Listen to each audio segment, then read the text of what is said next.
Welcome back to the Gruber Morning Show. I'm Pete Gruber. And I'm Mark Schaffner. Good morning, everyone. Looks like we have all of our platforms live now, and we've got a lot to cover today. The car behind us was prompted by a friend of mine in town here that posted this morning on Facebook. He just bought a Lotus Emira, and I had to look it up. There's so many Lotus vehicles these days that start with E. Come to think of it, the Lotus or the Roadster vehicle, the Elise also started with an E. Is this a trend that all the Lotus cars start with E? I don't know. Well, I'll have to ask our audience. But anyway, he is buying an Emira.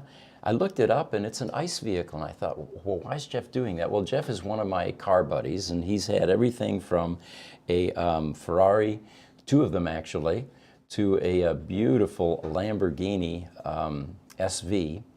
And most recently, he had another Lamborghini, Aventador, I believe. But anyway, and let's not forget the Corvette Z06. And it looks like he's getting the Lotus Emira. It turns out that the Emira is going to be the last internal combustion engine car that Lotus ever makes. And knowing Jeff, he's kind of a collector. Maybe that's why he's buying it. I haven't talked to him about it yet, but it poses an interesting question. Will these last ICE vehicles that these manufacturers end up making eventually become collectible? Yeah, that's a really fair question. I'll bet that they will at some point in time. I want to pull this up for the audience so they can see it a little better for a second. Yeah, there we go. This is one of my favorite EVs, by the way. This is the Lotus Evija. And it actually has holes in the side. There are certain angles where you can see the space behind the car. What Lotus went for with the design of this car was a bit different than what they're doing with some of the other cars. And I'm going to read you some specifications here in a second as soon as I can expand my size here. This is a $2 million car, first of all, so it's not going to be your daily driver. But they say in this article, it's easy to get desensitized to crazy acceleration figures in this strange automotive era. Hell, a Corvette you can pick up for well under $70,000, and it can hit 60 miles an hour from a standstill in 2.8 seconds. But this article says we're still blown away by the Lotus claim for its electric Evija hypercar. So the chief designer at Lotus, Gavin Kershaw, told Top Gear that the company isn't aiming for a face-melting 0 to 60 time. In fact, this car is going to be just under 3 seconds. And as we know now, there are a lot of cars that are coming out that are at the 2-second range. They said, rather, Lotus wants the Evija to perform beyond 60. It's going to run from 0 to 124 miles per hour in under 6 seconds, which is on par with the Bugatti Chiron Pure Sport. But while the Pure Sport takes a claimed 12.4 seconds to go from 0 to 186, Lotus says the Evija will take just 9 seconds. So while you're cruising at 70 to 80 miles per hour and you hit the throttle, it's got more performance than it has from a standstill. So they're going for a bit different specification for this vehicle. Again, the 0 to 60 is going to be just under 3 seconds, but this car has 2,000 horsepower. So it's going to be quite an impressive car once this is on the road. We wanted to show you that. It's, in my estimation, one of the most beautifully designed EVs that is coming out, planned, or available in at least my estimation. You know, two of the favorite things that I have when we're driving an electric car, of course, that acceleration, that 0 to 60 is just fun. I would argue that it's actually more fun to be able to go from 55 to 75. Right, right. So kudos to Lotus. What a car that is to drive. That looks so beautiful. Looks like we've got a number of questions coming in now. Let's take YouTube. Julius Maximus. He says, I have to replace my battery in my old Model S. I'm in Atlanta. I wish you guys were located here too.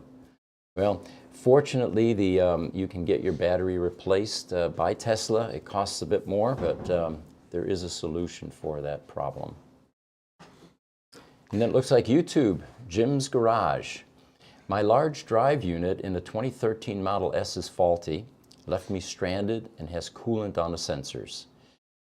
Would a new used drive unit be plug and play without any programming to the vehicle? No, it's not exactly plug and play. You can probably speak a bit more to the amount of programming involved when you're working on these S's. Absolutely. The new drive unit is likely going to have a slightly different firmware version than the drive unit you'd be replacing.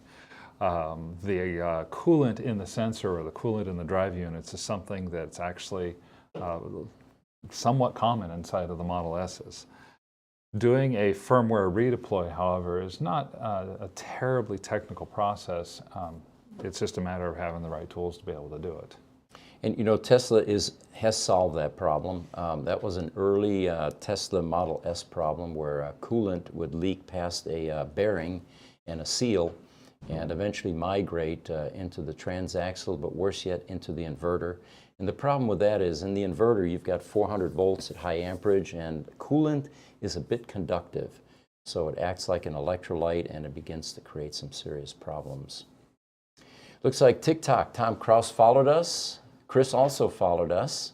Welcome, Tom, and welcome, Chris. And on TikTok, Bill Wood has asked, have either one of you watched Formula E racing? It's awesome.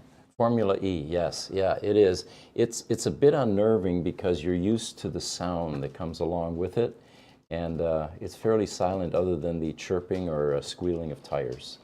You know, I think the Formula E circuit is going to become extremely important in the future as well, because just like Formula One became a test bed for performance and for beyond performance and stability in the ICE vehicles, I think Formula E is going to end up doing the same thing. Yeah, very much so. It's kind of reminiscent of the old NASCAR days too. You know, you race it Sunday, you sell it Monday was the saying at the dealerships. That's right. TikTok, JR Bar. Timeless question. Why the sunglasses? It's part of our magic here. And for those of you that want to see the magic, put your own sunglasses on your end and you might see the same thing that we're seeing. But again, we're releasing a video soon and it will give full disclosure as to why there are always sunglasses involved in any Gruber video productions. That's right. And Tom Kraus, welcome, Tom, especially again. Glad to hear your first time and that you think that we're very interesting. We're honored to hear that. So a news item, it looks like Tesla at the Fremont factory has had some criticism regarding vehicle build quality for years now. And apparently Tesla is now investing in some robotics that is focused on measuring or gauging quality control and build build. So Tesla's submitting a permit, and that's how we know this. That's how this magazine found this out, a permit under the name Automatic Inspection System. And it's described as installation of power and structural anchorage to support 2 new robots required to automate fascia inspection, anchorage for, I don't know what the acronym means, PDP and MCP, and server panel. So it looks like they're replacing humans for quality control purposes with robots. And fascia, by the way, refers to the vehicle dashboard, so it looks like it's going to be interior quality control issues. And the company that they're working with, by the way, is, in fact, if you want to look this up, it's Comau Robotics. It's spelled C-O-M-A-U. And they will be installing a new series of automation equipment in the Fremont factory, which, of course, was for a time Tesla's largest factory. So at one point, though, Tesla planned to have a fully automated production line. And as you pointed out, Elon backtracked when he realized the excessive use of robots was a mistake. As he said, humans are underrated. Yeah, I found that interesting that a 2023 article would include a quote that goes all the way back to April of 2018 in this case. From YouTube, My Melt has asked, is there any chance of development of an aftermarket AC outlet to retrofit the Tesla sedans? Hope the Cybertruck will include this. Well, I'm not certain what we're referring to there. The Tesla charging method is what's called the Trident connector, and in Europe, the CCS connectors. I don't know what the Cybertruck is going to use other than Trident. I would assume that that would be the best bet here in the U.S. because of the installed infrastructure in people's garages. Well, not only that, I know that Tesla has taken their Trident charger and they're starting to license it to other EV manufacturers. The idea is that Elon would like to see the Tesla Trident charger become the standard in the United States and worldwide. With some of the rumored issues with CCS killing EV batteries, there's a real chance that this might happen. Sure.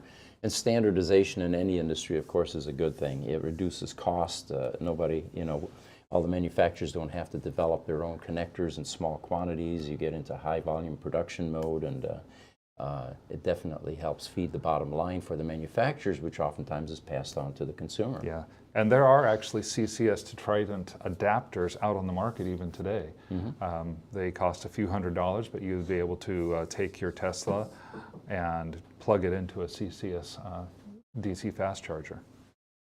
So it looks like we've got a TikTok question or a statement. Fleming, hi from Denmark. Welcome, welcome Fleming. Denmark, that's a long ways away. Got to be the end of the day for those guys. And Lucy in the Sky followed us from TikTok. Welcome, Lucy in the Sky. Remember that song from the 60s? Well, I remember Lucy it well, in the Sky with Diamonds. There was all kinds of suspicion as to what the hidden meanings in that song were. Absolutely. Stephen Rose from YouTube. Greetings from Boulder City, Nevada. Great broadcast. Thanks for spending your time doing it. Very informative. Stephen, thank you. And we do this, we're having fun. This is truly a pleasure for us. And of course, the overall mission here is to convert this planet to renewable energy sources. We talked about this in the last podcast. There's some interesting statistics. Oil's gone in 50 years. Mm-hmm. Natural gas has gone in 54 and coal in 114. We need to move this along fairly quickly. Very much so, and that transition I know is already starting to take place. Chris Barker from YouTube says, I have a 2018 Model 3. If I were to buy FSD now, does Tesla include new CPU upgrades as part of the purchase price, or is it a separate cost? I don't know that for certain, but I believe it is a separate cost. I believe it is. I'm not sure how much it is. If I remember right, though, when FSD first came out, it was about $3,000. And the latest that I had heard was that FSD was going to be somewhere between $10,000 and $12,000. It's actually helping to raise the floor on used cars that have that enabled, even though it's not, full self-driving is not fully enabled yet on all cars. Interesting. One of the news items that I have here is there has been a lot of discussion about cybersecurity has become an increasingly important concern with electric vehicles because they are really computers on wheels.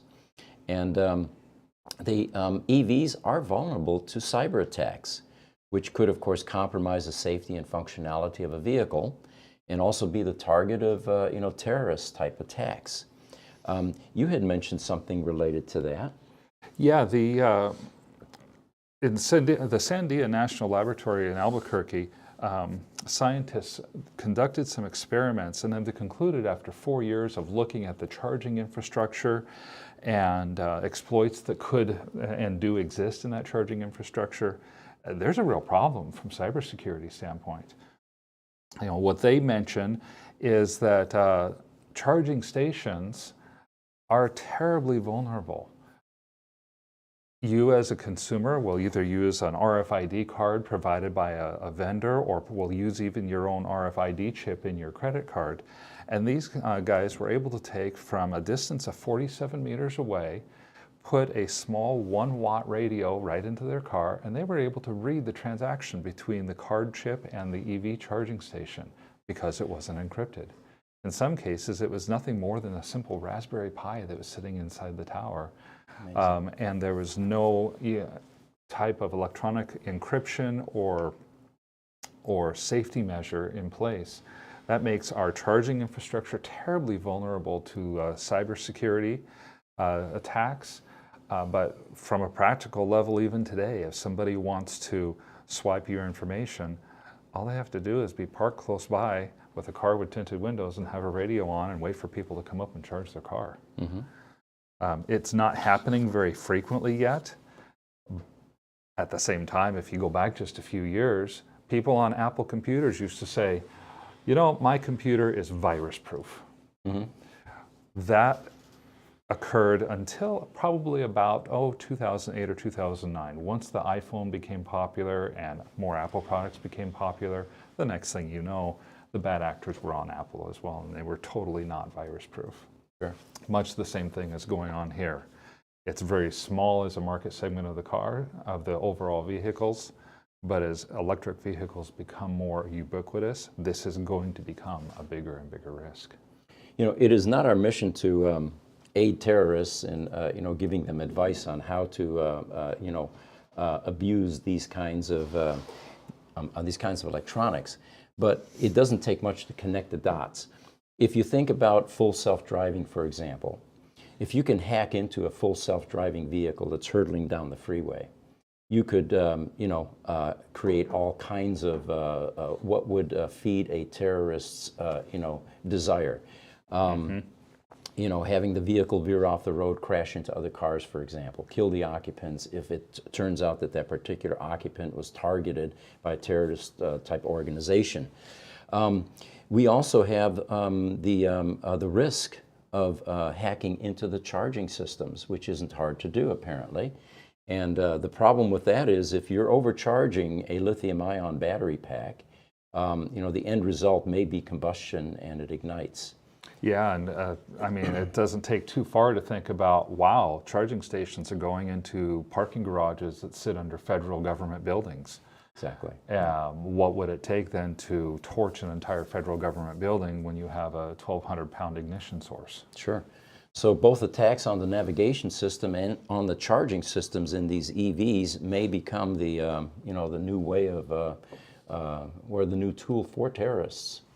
Now, gratefully, the manufacturers are attempting to mitigate these threats, and they are implementing various cybersecurity measures, such as what you mentioned, encrypting data transmission between vehicles and charging stations, and using secure communication protocols, and regularly implementing software updates to address any vulnerabilities. Yeah, I'm really glad to see that places like Sandia National Laboratories and their cybersecurity team are taking a look at this, alerting us early enough that these exploits might not be able to happen in the future. All right, we've got an Instagram question from Alexa Barroso. Should I buy a Rivian or wait for the Cybertruck?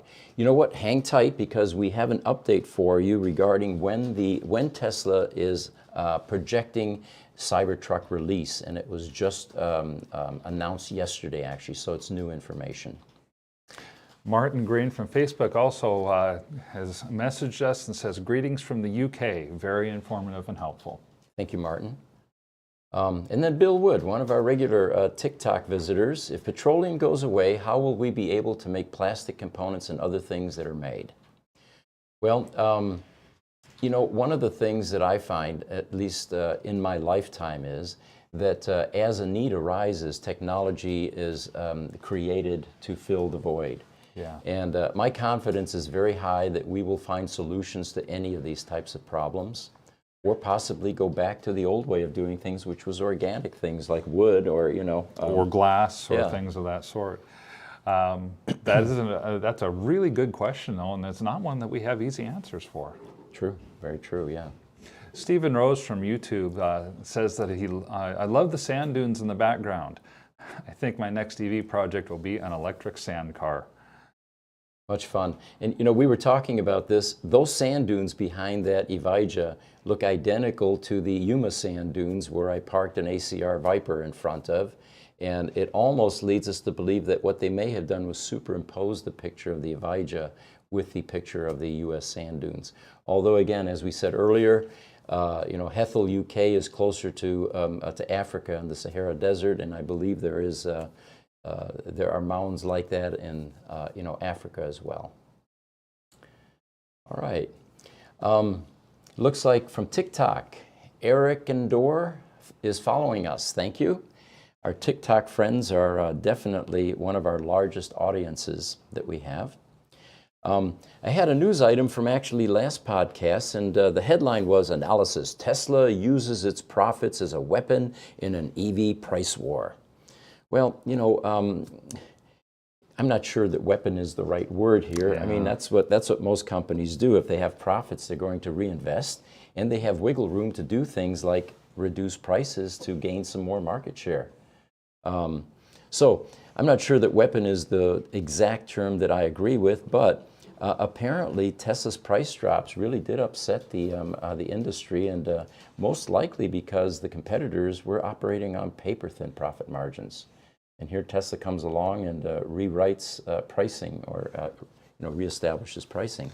But just to give you an idea, Tesla earned, and these are some of the stats, $15,600 in gross profit per vehicle in third quarter of 2022.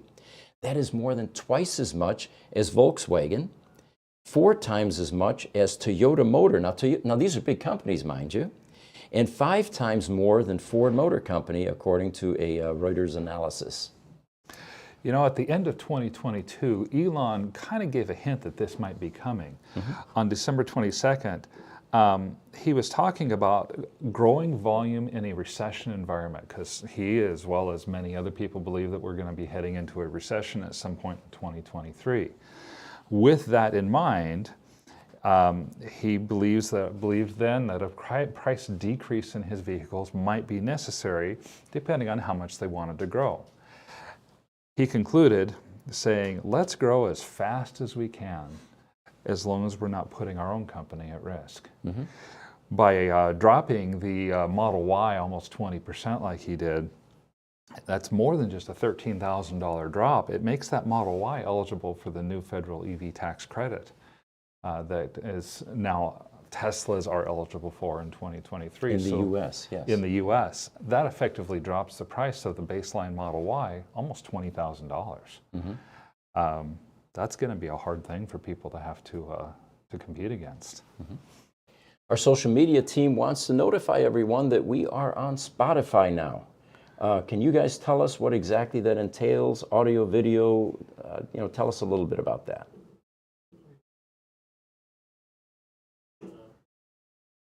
We actually have cameras on our social media guys in the background here, so there we go. That's Jesse, by the way, Jesse Benedict. Got Richard He's over the there in manager of our background. social media team. Yeah, so I'm going to pull it up over here on my laptop for you guys here in just a second, but we are on Spotify. We just uploaded our 51st episode yesterday, so the episodes on Spotify are a day behind because it takes 24 hours after going live to be able to download it and get it in a Spotify format, but you can watch it over there on video, and then you can also just listen to it if you want to do audio only, so I'll pull that up for you right now. All right.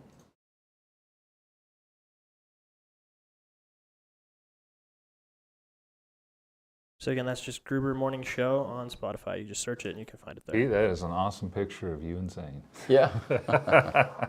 I have another picture I want you guys to pop up if you could. This is a picture of the Tesla Giga Nevada factory. And to give you some history, in 2014, Tesla made a commitment to invest $3.5 billion in the state of Nevada, which, by the way, irks me to no end because in contention at that time were Arizona and a couple of other states for this gigafactory. But the conjecture at the time was that Elon did not want to put that factory in Arizona because the NADA lobbyists were having their day and would not allow him to sell his cars in the state of Arizona. Okay. And if that's the case, again, we need to get rid of NADA. We need to get rid of antiquated, restrictive laws that prevent direct sales to consumers. But anyway, this $3.5 million factory eventually went to Nevada, and the goal was to build a facility capable of producing 35 gigawatt hours of batteries annually, enough to manufacture for about 500,000 or 500,000 vehicles per year. This level of battery manufacturing at the time was unprecedented for a single facility because the output of that factory was greater than all of the global battery manufacture in 2013 combined. Along with other site vendors, they plan to hire 6,500 full-time team members, employees, over the next 10 years to build up and ramp the Gigafactory Nevada. They are actually expanding, and they've exceeded those projections. Since 2014, it says, they have invested $6.2 billion in Nevada, well beyond the 3.5, and built a 5.4 million square foot Gigafactory. And the budget, or the build-out alone, provided jobs for 17,000 local construction jobs. To date, the Gigafactory Nevada has successfully produced 7.3 billion battery cells, 1.5 million battery packs, remember there's one in each car, and 3.6 million drive units. To complete this work, they directly hired more than 11,000 team members. Again, much different than the original 6,500 projected. But they're not done. They're going to continue to expand in Nevada now. There's a lot of land out there, and that's what that picture is showing there. They located in an area where land was plentiful. And you can see it's a gorgeous factory. You can see the Tesla name on top of the roof. The rest of that black are solar cells. So these guys are actually, Tesla is an awesome contributor to renewable energy and to state-of-the-art production facilities. What they're going to do now is they're making another $3.6 billion new investment in this location, and to continue growing the Gigafactory Nevada. They'll be adding 3,000 new jobs, 2 new factories with 100 gigawatt per hour production capacity with 4680 cells. It's enough to produce enough batteries for 1.5 million, now get this, light-duty vehicles annually. Could be the Cybertruck. But the best part is they are going to be building the semis here as well. And that is, of course, the truck, the Tesla truck with a 500-mile range and consumption of less than 2 kilowatt per hour per mile. So Tesla is expanding not only in various parts of the world, but also expanding some of their production facilities. It's going to be difficult to do this in Fremont because Fremont is pretty much landlocked. There's no extra land available. So, you know, they are moving into areas or expanding plants that there's some additional land available. Well, and if I remember correctly, one of the largest lithium mines in the United States and one of the larger ones in the world is also located up there in northern Nevada, not far from where the Gigafactory is at. It definitely improves the supply chain issues. Most definitely. Yeah, moving We've had a good amount of questions come in, and we actually got some from Facebook too, so we want to get to those if we can. All right. YouTube, Trucker Alistair. Welcome back, Trucker. Good morning, guys. Great to see you again. Question for me. All right. In an ICE car, the 12-volt battery is trickle charged when it is not being consumed. How does it work in a Model S charge while driving? Well, that DC to DC converter in the Teslas is continuously servicing that 12-volt battery. And remember, unlike an ICE 12-volt battery, which goes to sleep after it charges your car, and the alternator takes over and drives all your 12-volt devices and charges the battery, in a Tesla vehicle or in an EV, you have a large number of devices that are constantly drawing power from that 12-volt source, from door locks to computers to security devices to various electronic modules. So that 12-volt battery in the EV doesn't last quite as long as it does in an ICE vehicle because it doesn't get to sleep very much. It's always working. It's always doing something. And of course, the DC to DC converter, which siphons from the 400-volt main battery pack, is continuously operating as well and providing a trickle charge for that battery. I know that when we were working on Tesla Model S's in our shop, if we have a weak 12-volt battery, or if we're trying to get systems to come up so we can diagnose the car, we have to put an external charger out on it, and that charger has to run open at 40 amps. So your typical 12-volt, 10-amp battery charger doesn't even power the car. Sure. And you know, the other thing is, if you get below a certain voltage level in an EV like a Tesla, and it's 12.7 volts, the computer begins to operate very unreliably. You get down to, below 12.8 volts. Yes. Whereas in an ICE car, my God, you could get down to 11 volts and still crank that up, and your lights would work, and your radio would work, and And there's all kinds of very interesting and unusual and unpredictable things that occur. Facebook, Martin Green, how long do you think it will take for the charging infrastructure to catch up with the number of cars? I believe that it's doing a pretty good job now keeping up. And you've got, like the federal program that was announced by the Biden administration, pumping lots of revenue into the various states. In the state of Arizona, we're getting $50 million worth of chargers on all the interstates. So it appears to be keeping pace. We did a video, it's out on our YouTube channel, by the way. We had concerns whether the grid will be able to keep up with the proliferation of EVs. And in doing the research, we were pleasantly surprised that the infrastructure is keeping pace. Yeah, and it's interesting. The keeping up might or might not mean catching up, though. We're so far behind, and the pace of manufacture for EVs is only increasing faster and faster each year. It will be, I think it will eventually catch up. I honestly don't know exactly when that's going to occur, though. We did talk about another shortage in the last podcast, and that one was a surprise to me. It turns out there's a shortage of electricians, and that's only going to get worse because very few kids want to go into a blue-collar world these days, as far as their career. And electricians in some areas are already in short supply, and of course we're going to need lots of them because as the EVs begin to populate garages, they're going to need charging stations installed, and then of course as the non-renewable fuels go away, natural gas, for example, hot water heaters will be converted to electric. So that's where the shortage appears to be right now, and there's not a good solution for that one because it's not an economic-driven problem. It's a lack of desire by people going into that profession. By all means. And Martin continued on and said, interesting profit figures as well from what we shared earlier this morning.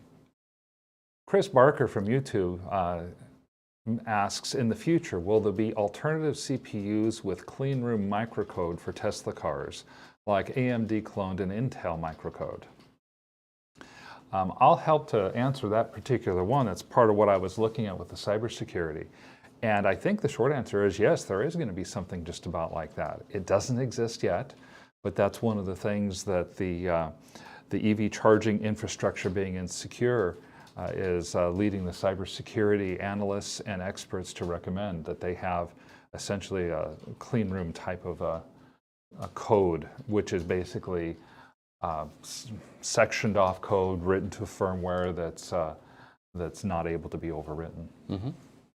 We have a Facebook question from Martin Green, and his question was, will the grid in the UK keep up? Unfortunately, I don't think we did thorough research with other countries. We were looking at primarily the US when we did the will the grid keep up video. But that is an interesting question that needs to be investigated.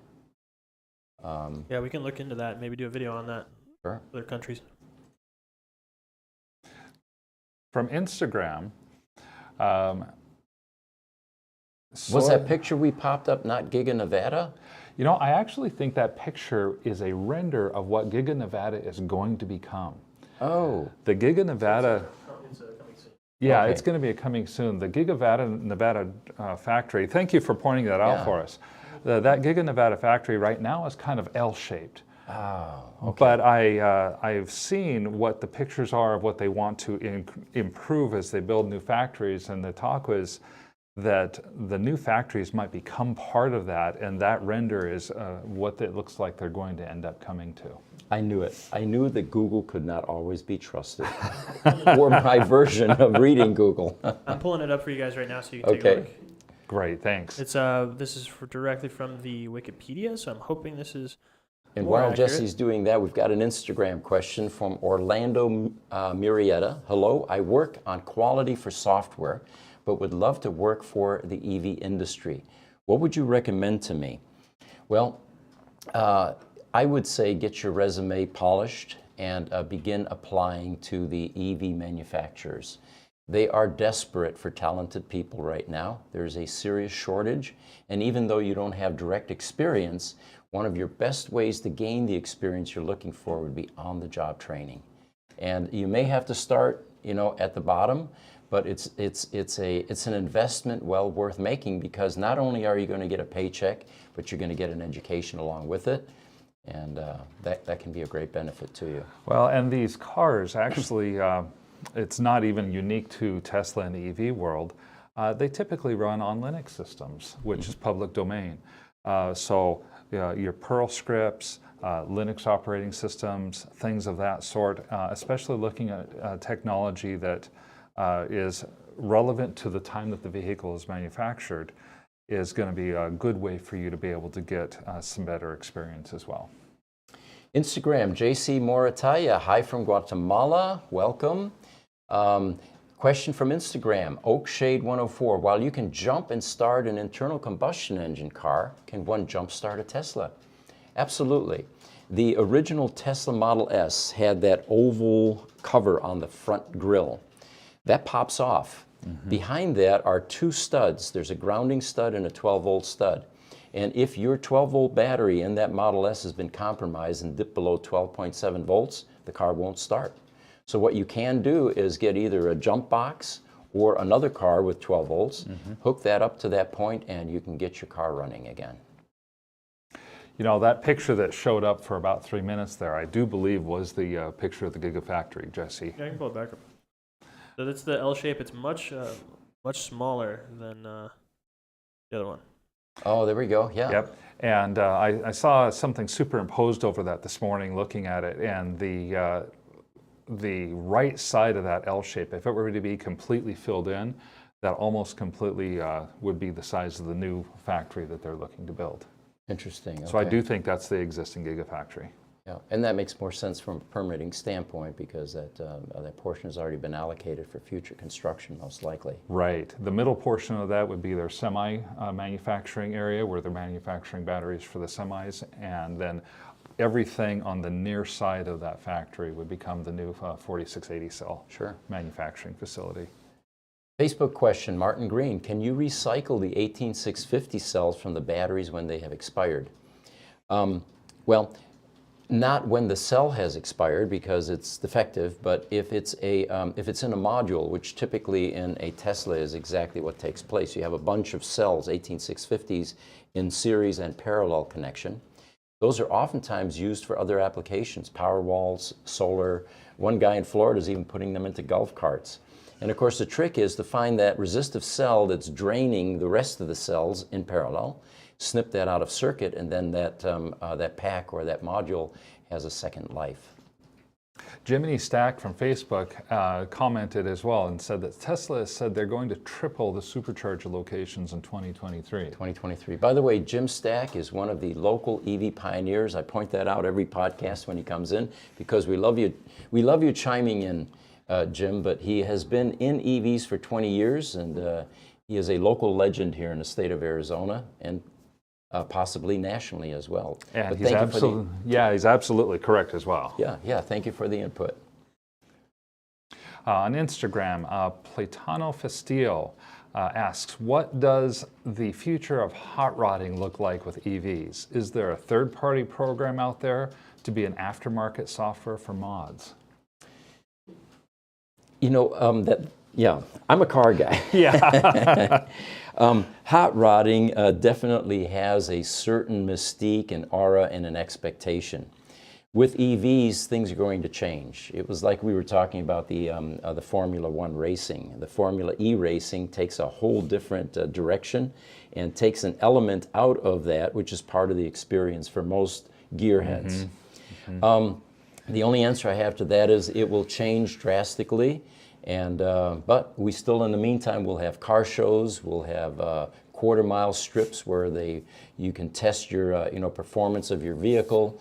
And but the aftermarket question was an interesting one. There's not a lot of it yet, but tuning these EVs is definitely the next gold rush opportunity, because like in the ICE world, there was an enormous amount of aftermarket activity and products available. The same is going to happen with EVs.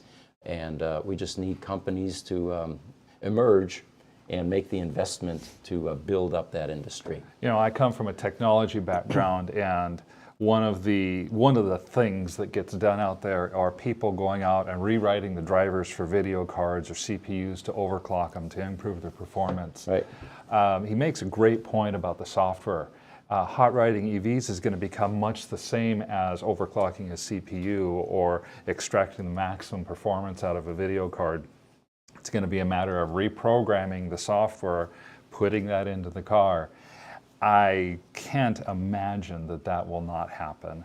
I'm sure it will happen at some point in the future, and eventually we're going to, just like you see with computers, it'll make the news that some car has gone up in flames because somebody tried to overclock it or hot rod it too much. Right. Yep, and you know, like with batteries, for example, right now you get one battery style and type, and there is really no aftermarket solution. So if your Model S battery goes bad, Tesla is the solution. Right. But the future is going to be comparable to what we do in critical power, which is 20, 30 years ago when the manufacturers figured out that if you make a scalable product, not every customer is going to need a 250 kVA UPS off the bat. They may want to buy a 50 and have the ability to scale that UPS as they grow and their needs grow. Yep. With the EV batteries, the same thing applies. You take a Tesla Roadster, which has a 1,000-pound battery pack in it. Not everybody wants to go 200 to 300 miles in a Tesla Roadster. It's a two-seater sports car, no luggage room. It's a fun around-town car.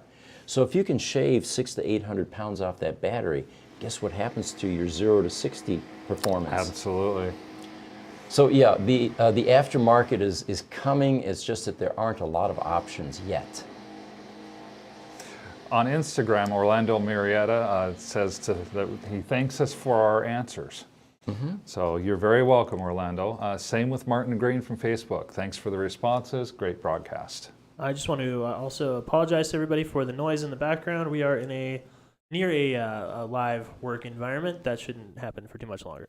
And you know, oftentimes we have the same thing when we have visitors come in the shop area, and we're videotaping there. And I personally don't mind the noise because it is a working service center and it's part of the experience. But what like Jesse says, we have a shipping department that's on the other side of that wall there. And it's the sound of money. It's product going out. That's right. So we're okay with it. They're making pallets and getting stuff out, so it's good. Yeah.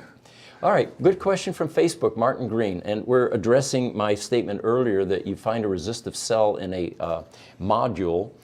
You can cut that out, and the pack or the module will continue to operate in some other applications or back in the car.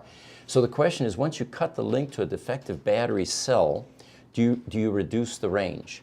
The simple answer to that is there are 7,104 cells in a Tesla Model S. The car never notices that one out of those 7,000 cells went MIA. Sazzy Time from TikTok asks us another question. How big of a threat is the Flipper Zero to security of EV? What is a Flipper Zero? Do you know? You know, that's one that we're gonna have to get back to Sazzy Time on our next podcast, because I do not know what the Flipper Zero is at the moment. I'm thinking that it might have to do with some sort of ransomware or something like that. Mm-hmm.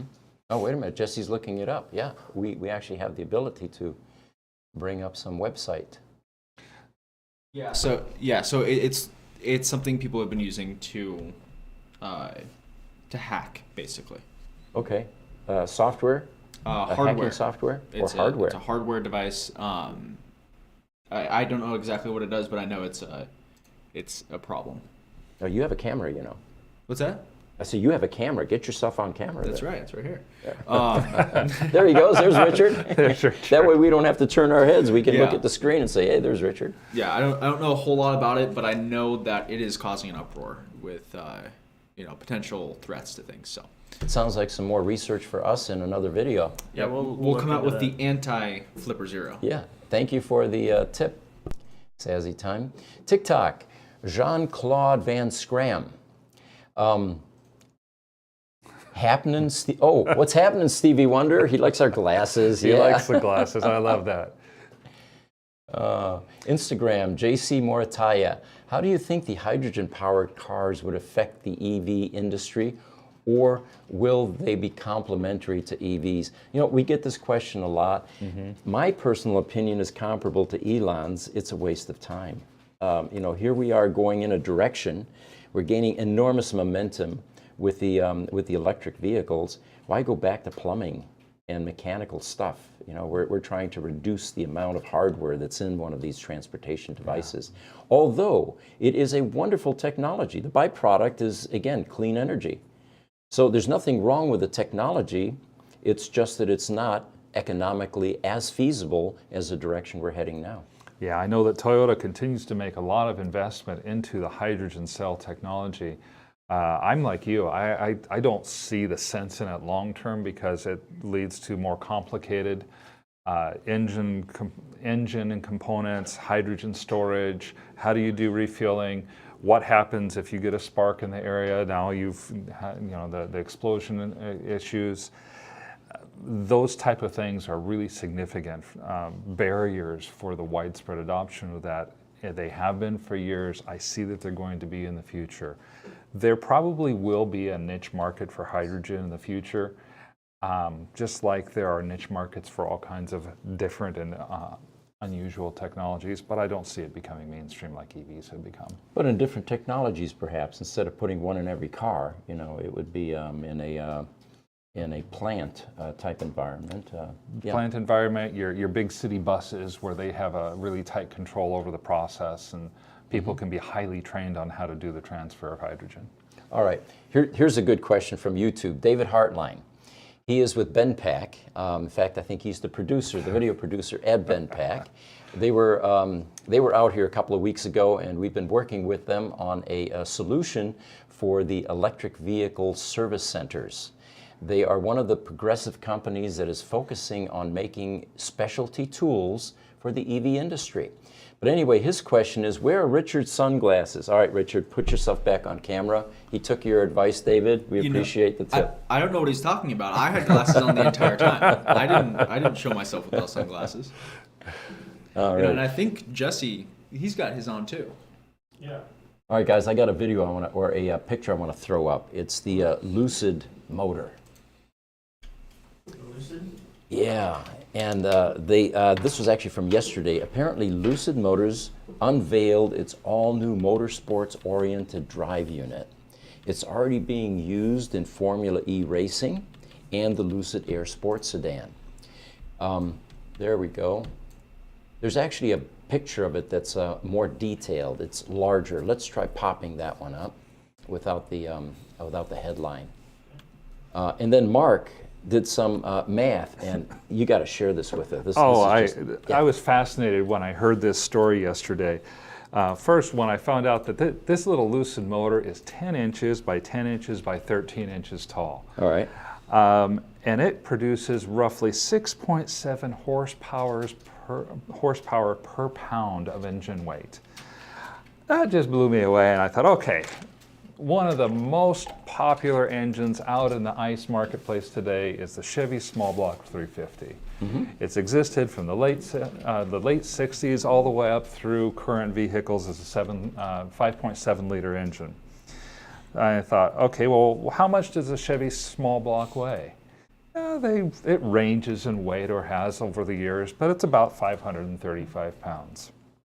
It actually has produced as much as 350 horsepower when powered with premium fuel, and this was back in the late 60s and early 70s with the muscle car era. Typically, though, they produce around 250 horsepower or so. If the Chevy small block could get the same horsepower per pound that this Lucid motor gets, we'd be talking about 3,600 horsepower from a Chevy small block 350. So we can see how far this technology has taken us. We've been able to package that much power into something that's the size of a crock pot. Yeah, oh my gosh, this is just, it is absolutely stunning. So this apparently is a motor that they are using in the Formula E program. Let me see if I can get some more stats here for you. Teslarati reached out to Lucid asking if the motor would be available to consumers or in other products. Now, of course, any sort of a fabricator would love to get their hands on something like this and do an EV conversion with that much power per Oh, pound. yeah. But they were unable to reach them or get any comment from them. But you know, it's going to be product like this that is going to feed the EV conversion aftermarket business, because if you can get that kind of performance, you know, in that size, now it becomes quite viable to do EV conversions. Of course, the battery is going to be another issue. Where are you going to put all of that stored energy Right. in the car into a conversion candidate? Well, of course, if your engine's only 10 inches by 10 inches by 13 inches, you have an awful lot of engine compartment space now to put something like a battery in. Okay, Pete, we're at 56 minutes. If you Okay. want to... Yeah, we'll keep going a few minutes here. And so anyway, this new Lucid motor is already found in the Lucid Air sedan, and apparently it's in the front of the car. For those of you interested, I would Google this and look it up, because it's a fascinating design. This motor, by the way, that we just saw there, puts out 469 horsepower and weighs 70 pounds. That motor as well is currently not being used in the Sapphire as propulsion. It's being used for regeneration. And I thought that was again, a kind of a blow me away type of thing. Why would I have something that can produce 470 horsepower just sitting there putting power back into my battery? But they are doing that while they test it out. And then, of course, in combination with the motor in the rear and this motor in the front, that's what gives Lucid some of that spectacular performance. By all means. On YouTube, Bromans asked, are we aware of aluminum air batteries? I am not. I'm not completely aware of that. I know that there are a lot of new battery technologies coming out, including graphene, lithium iron. There's a sodium battery technology that looks like it's coming out as well. Good question from YouTube, Scott Gruber. Great name, not related by the way, but nonetheless great name. If Tesla goes into the flying taxi business, would Gruber Motors service them? Our goal, of course, with Gruber Motor Company is to service all of these new technologies, and we have a lot of fun doing it. Half the fun is reverse engineering and figuring out how they work, you know, because the manufacturers aren't going to hand you all of their documentation and software and schematics and diagrams. So that's part of the fun for us. Well, and by taking time to do that reverse engineering, it's given us the ability to do things like provide technical bulletins back to Tesla and be their partner.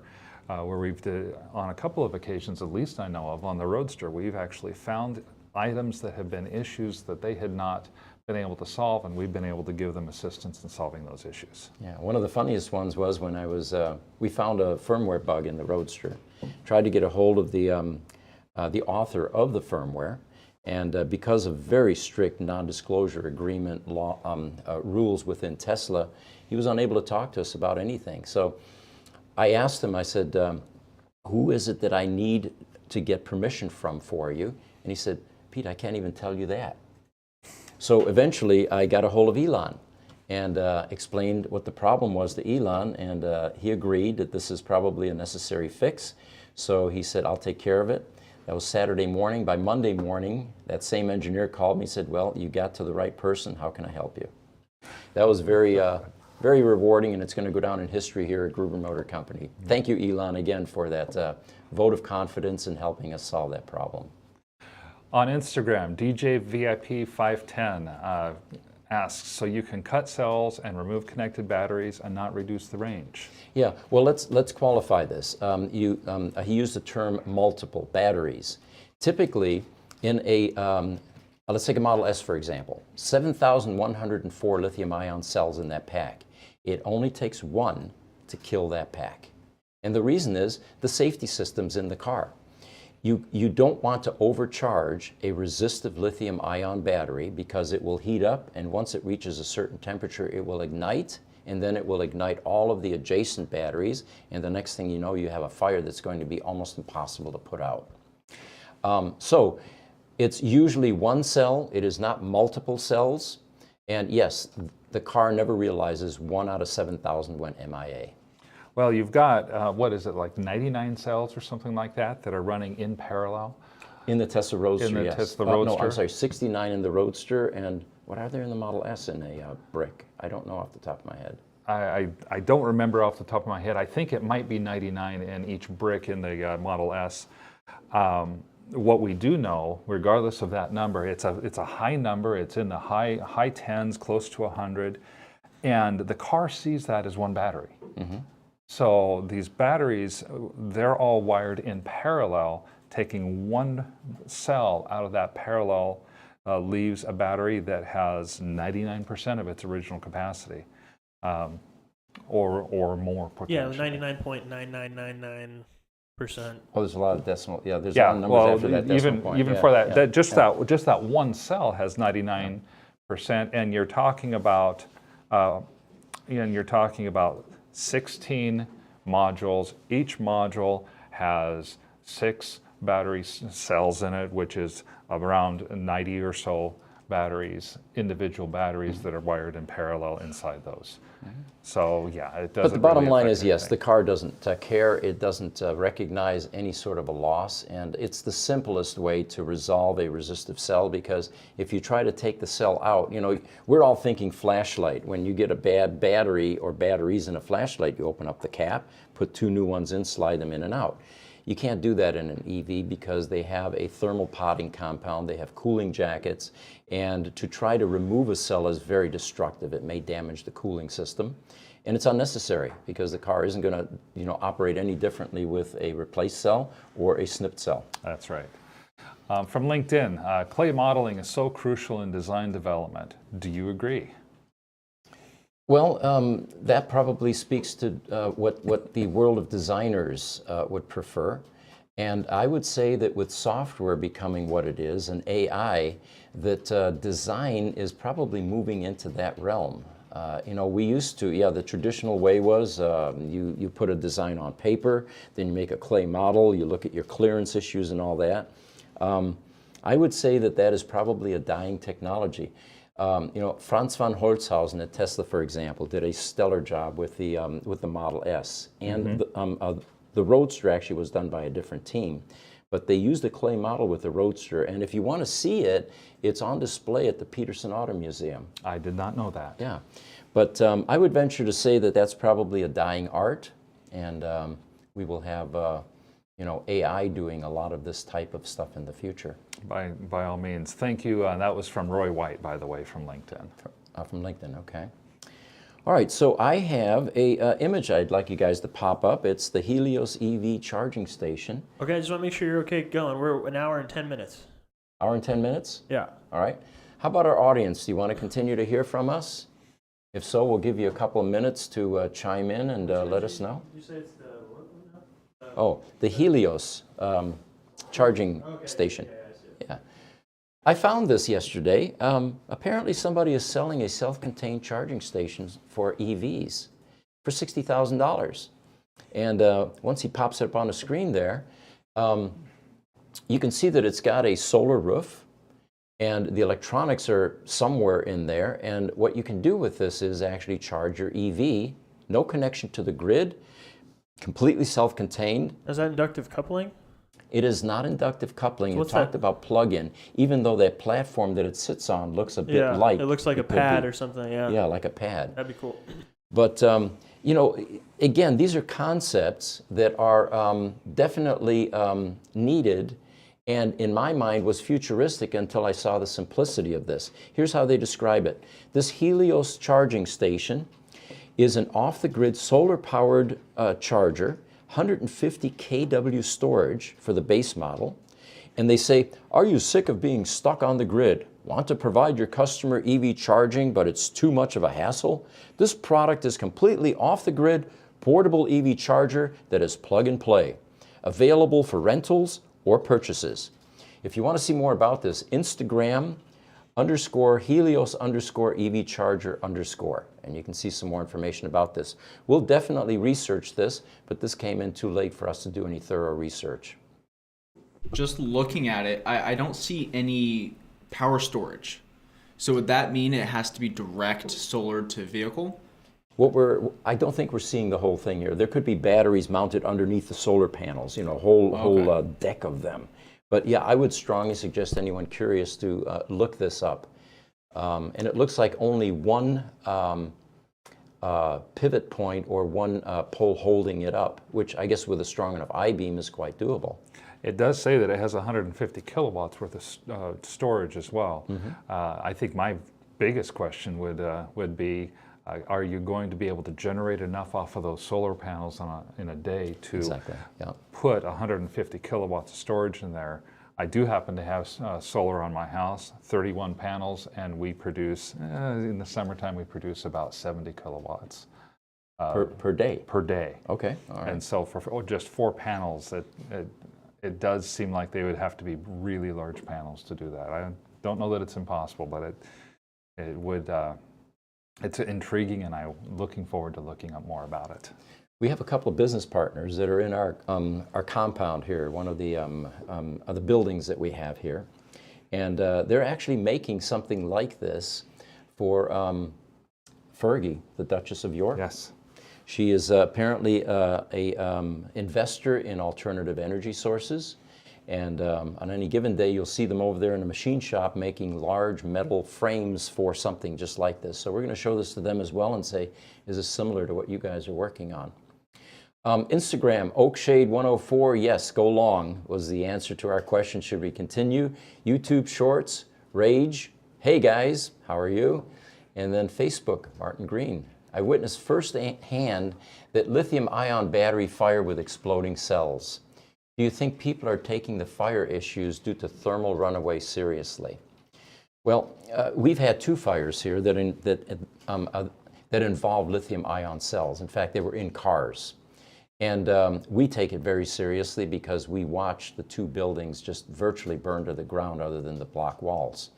We also watched the frustration of the fire departments that came out to fight this fire. They basically gave up the first time and said, we have no idea how to fight this. Water's not quenching it, CO2, foam. We're just going to back away and let this thing torch until it's done. And you're right, there were literally cells bursting inside, flipping out of the buildings. You can still find them in the yard outside in our second burn building. It is a serious issue. What we're all anxiously waiting for is the new evolution of battery technology, like graphene, for example, carbon. It's already burned. It's not going to burn anymore. Right. But it just isn't quite there yet. It is coming, and we'll have much better sources to store this much DC energy. We know that the fire departments themselves have just not known a lot of what to do. I mean, on the first fire that happened several years ago, they had people coming from as far as 60 miles away to park their fire truck there because they simply didn't know what it was that they were dealing with. Sure. Yeah, and we had a hazmat team, remember? They had no idea what to do. Then there were concerns about poisonous plumes of gas going into or migrating into residential neighborhoods. There was a lot of misinformation about what lithium-ion batteries are about. Much of that is getting cleared up, and we were actually one of the reasons that fire departments began to take this far more seriously and educate themselves. Tesla has a group internally that actually educates first responders. So they've also done their part in advising and creating training programs. That's good. It's a scary thing to see a lithium-ion battery catch fire, that's for sure. Mm-hmm. Martin also says that they have the same fire response there in the UK. In the UK? Yeah. Okay. On Facebook, Justin W. Barkwitz shared a link with Windtricity. We will take a look at that link, Justin, and thank you so much for sharing that with us. We will look into it, yes. Thank you. We've got a few more items, but I think we can wrap up at this point and save those for the next podcast, next Tuesday, 8:30 Mountain Standard Time. As always, we really appreciate the participation. I hope you're having as much fun as we are. And as we've suggested, dig out your sunglasses, and this is one worth watching with sunglasses. Again, thank you to all of the platforms, and I can't name them all, there are too many, but I guess Spotify is one of the new ones now, LinkedIn, Twitter. You know, we're looking at Rumble, Truth Social, Parler, yes, yeah, and they seem to be popping up more and more. But we want to get the message out. We want to make sure that we raise awareness for alternative energy sources, better ways of doing transportation, and all of the new fun products that are coming out in this highly disruptive phase of our evolution. Thank you all for all the questions as well. Those questions are a lot of what makes this work on a regular basis, and we really appreciate the interaction. See you guys next Tuesday. Next Tuesday. Thank you for joining us. Take care.